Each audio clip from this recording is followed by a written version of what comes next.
Praise the Lord. தேவனுக்கே மகிமை உண்டாவதாக. இந்த காலை பொழுதும் உங்கள் அனைவரையும் சந்திப்பதில் மிகுந்த சந்தோஷம் கொள்கிறோம். கர்த்தர் தாமே உங்களை ஆசீர்வதிப்பாராக. வாருங்கள், தேவனிடத்திலிருந்து ஆசீர்வாதத்தை பெற்றுக்கொள்வோம். அதற்கு முன்பாக திருமண நாள் மற்றும் பிறந்த நாள் காணும் அனைவருக்கும் எங்கள் யூடியூப் சேனல் வழியாக வாழ்த்துதனை தெரிவித்துக் கொள்கிறோம். கர்த்தர் தாமே ஆசீர்வதிப்பாராக. இந்த நாட்களிலே உலக நாடுகளுக்காக ஜெபித்து கொண்டு வருகிறோம். அந்த வரிசையிலே குவைத் நாட்டுக்காக ஜெபிக்கிறோம்.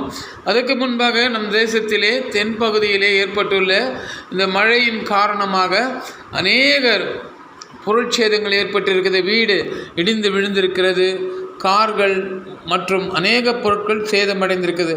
அந்த மக்களுக்காக ஒரு நொடி ஜெபிப்போம். அதுக்கு முன்பாக நாம் எப்போதும் சொல்வது போல தேவனிடத்திலே பிறருக்காக ஜெபியுங்கள். எந்த சூழ்நிலையாக இருந்தாலும் பிறருக்காக ஜெபியுங்கள். நண்பர்களுக்காக ஜெபியுங்கள், உடன் வேலை செய்வர்களுக்காக ஜெபியுங்கள், நம் பக்கத்தில் வேலை இருப்பவர்களுக்காக ஜெபியுங்கள்.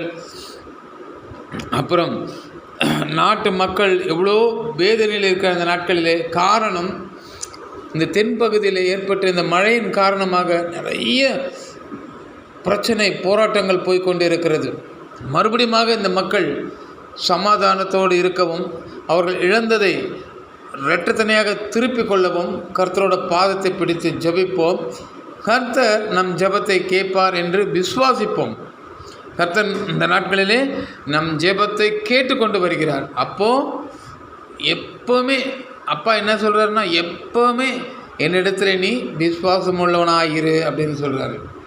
நம்ம என்ன கேட்குறோமோ கர்த்தர் அதை செய்வார். இப்படி ஜெபித்து கொண்டு வருகிறதுனால அநேக கட்டுகளிலிருந்து நம்ம விடுவிப்போம். அது மாத்திரமில்லை, வீட்டில் திருமண தடை இருக்கிறது, கர்ப்பத்தின் கனிக்காக ஜெபிக்கிறோம், வியாதிகளுக்காக ஜெபிக்கிறோம். இப்படி ஜெபிப்போம். ஒவ்வொரு ஜெபமும் நம் பிறருக்காக ஜெபிக்கும்போது நம் வீட்டில் இப்படிப்பட்ட தடைகளை விலகுவதை நம் சொந்த கண்கள் காணும், நம் காதுகள் கேட்கும். அநேக இடங்களிலே நான் உங்களுக்கு சொல்லியிருக்கிறேன். நான் நிறைய போராட்டத்தை சந்தித்த போதிலும் கர்த்தர் என் ஜெபத்தை கேட்டு என்னை ஆசீர்வதித்திருக்கிறார். நான் எழுந்ததை கொஞ்சம் கொஞ்சமாக திருப்பி கொண்டு வருகிறேன். கர்த்தர் ஒரு நாள் நிச்சயமாகவே எல்லாவற்றையும் திருப்ப அவர் போதுமான தேவன். எனக்கு செய்த தேவன் உங்களையும் ஆசீர்வதித்து உங்கள் பொருட்சேதத்தையும் மறுபடியும் உங்களை நிலைநிறுத்துவார். அதில் எந்த விதமான ஐயமும் இல்லை. கர்த்தர் சொல்லியிருக்கார், நானே வழியும் நானே சத்தியமும் ஜீவனமாய் இருப்பேன் என்று சொல்லியிருக்கார். மீகா 7:15 நான் உங்களை அதிசயங்கள் காண செய்வேன் என்று சொல்லியிருக்கார். கர்த்தர் சொன்னது தான். ஏன்னா அவர் தான் சொல்லியிருக்காரு, தேவனாலே எல்லாம் கூடும். ஏன்னா மனுஷனுக்கு எதுவுமே கூடாது. மனுஷன் இன்றைக்கி பேசுவான், அப்புறம் பேச மாட்டான். ஆனால் கர்த்தர் நம்மோடு பேசி கொண்டே இருப்பார். ஆனால் நாம் உண்மையும் விசுவாசம் உள்ளவனாக இருக்க வேண்டும். கர்த்தர் நம் உண்மையை தான் எதிர்பார்க்குறாரு. எப்படி அவன் ஜெபம் பண்ணுறான்? யாரோ உடம்பு சரியில்லைன்னு சொன்னால் ஒரு 2 நிமிஷம் ஜெபம் பண்ணி விட்டுறது கிடையாது. அவங்கள ஆற்றி தேற்றி கர்த்தர் அவங்கள ஒரு பொசிஷன் கொண்டு வர வரைக்கும் ஜெபிக்கணும். இந்த ஜெபம் பரலோகத்தில் கேட்கணும். வாங்க ஜெபிக்கலாம். கர்த்தாவே, இந்த காலை பொழுதுக்காக உமக்கு நன்றி ஆண்டவரே. இதோ ஆண்டவரே, இந்திய தேசத்தில் தென்பகுதியில் இருக்கிற தமிழ்நாட்டில் ஆண்டவரே, இந்த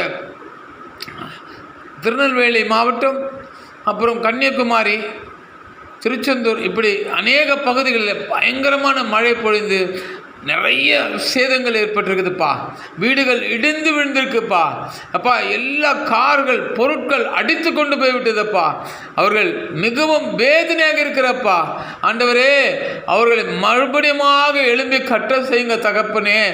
மறுபடியும் அவர்கள் இந்த பொருட்சேதத்திலிருந்து திருப்பிக் கொள்ளட்டும் ராஜா. அவர்கள் வாழ்க்கையில் ஒரு சமாதானம் உண்டாகட்டும் தகப்பனே. எத்தனை பேர் ஆண்டவரே, எப்படியாவது என் பிள்ளைகளுக்கு திருமணம் செய்ய வேண்டும் என்று சேமித்து வைத்த பணமும் பொருட்களும் சேதமடைந்து விட்டது ராஜா. ஒரு விஷயம் மனம் இறங்கி அவர்களை மறுபடியும் கட்டும் தகப்பனே. அதே போல உலக நாடுகளுக்காக ஜெபித்து கொண்டு அந்த வரிசையில் குவைத்துக்காக ஜெபிக்கிறோம் ராஜா. குவைத் மக்களை ஆசீர்வதிங்க தகப்பனே. அங்கே இருக்கிற எல்லா போராட்டங்களிலிருந்து அவர்களை விடுதலை தாங்க ராஜா. அதே போல கானான் தேசத்தை போல பாலும் தேனும் ஓடுகிற தேசத்தை போல குவைத் நாடு இருக்கட்டும்பா. அங்கே இருக்கிற விவசாயிகள், அங்கே இருக்கிற போலீஸ் அதிகாரிகள், அங்கே இருக்கிற இராணுவ அதிகாரிகள், அங்கே இருக்க வாலிப பிள்ளைகள் வயதானவர்கள் எல்லோரையும் உம் கரத்தில் ஒப்புக்கொடுக்கிறேன் ஆண்டவரே. குவைத்தை எடுத்து பயன்படுத்துமப்பா. நல்ல சாட்சிகளை எங்கள் காதுகள் கேட்கும்படி செய்யுங்க தகப்பனே. எங்கள் ஜெபத்தை நீர் கேட்டதுக்காகவும் இந்த ஜெபத்தில் கலந்து கொண்ட ஒவ்வொரு குடும்ப தேவைகள் சந்திக்கப்படுவதற்காகவும் உமக்கு கோடான கோடி நன்றி ராஜா. இயேசு கிறிஸ்துவின் இனிய நாமத்தில் ஜெபிக்கிறோம் பிதாவே. ஆமென், ஆமென். ஹல்லேலூயா.